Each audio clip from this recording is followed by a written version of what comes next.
99 టీవీకి స్వాగతం. నేను రవిశంకర్ విళ్ళ. దానం నాగేందర్, కడియం శ్రీహరి బీఆర్ఎస్ టికెట్పై గెలిచి కాంగ్రెస్లో చేరిన ఈ ఇద్దరి నేతల భవిష్యత్తు ఇప్పుడు కీలక మలుపు వద్ద ఉంది.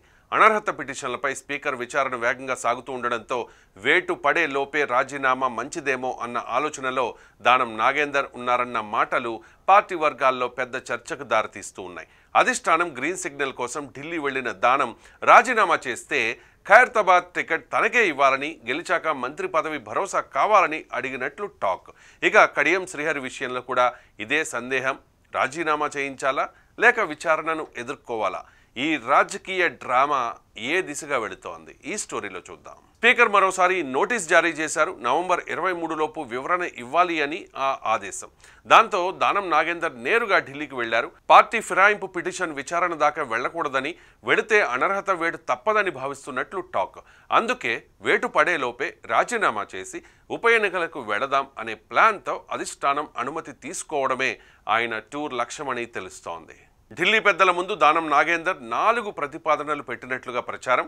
ఖైరతాబాద్ ఉప ఎన్నిక టికెట్ తనకే ఇవ్వాలి, గెలిస్తే మంత్రి పదవి ఇవ్వాలి, లేదంటే ఏప్రిల్లో ఖాళీ అయ్యే రాజ్యసభ సీటు ఇవ్వాలి, ఇది కుదరకపోతే ఎమ్మెల్సీ చేసి మంత్రివర్గంలో చోటు కల్పించాలి.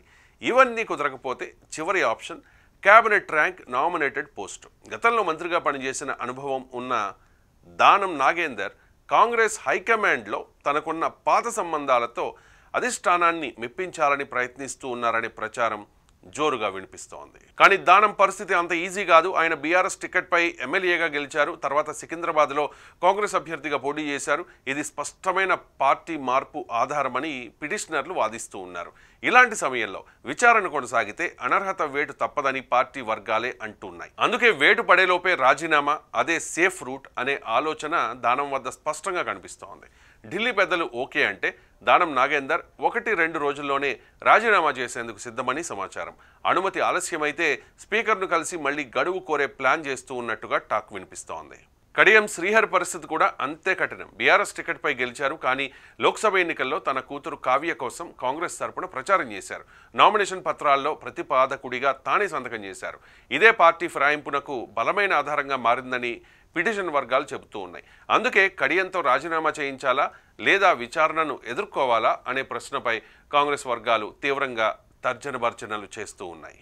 రీసెంట్గా కడియం శ్రీహరి స్పీకర్ను కలిసి అఫిడవిట్లు సిద్ధం చేసుకోవాలి, కొంత సమయం ఇవ్వండి అని కోరారు. స్పీకర్ కూడా సానుకూలంగా స్పందించినట్లుగా సమాచారం.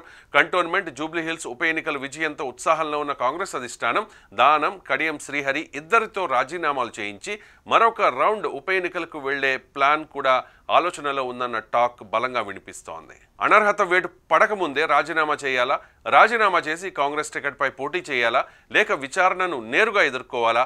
ఈ నిర్ణయాలపై ఇప్పుడు రాష్ట్ర రాజకీయాల్లో పెద్ద ఆసక్తికరంగా మారింది. అధిష్టానం గ్రీన్ సిగ్నల్ ఏ దిశలో వస్తుందో, స్పీకర్ విచారణ ఎటువైపుకు వెడుతుందో చూడాలి. దానం, కడియం ఇద్దరి భవిష్యత్పై రేపో మాపో క్లారిటీ రావచ్చనే టాక్ బలంగా వినిపిస్తోంది.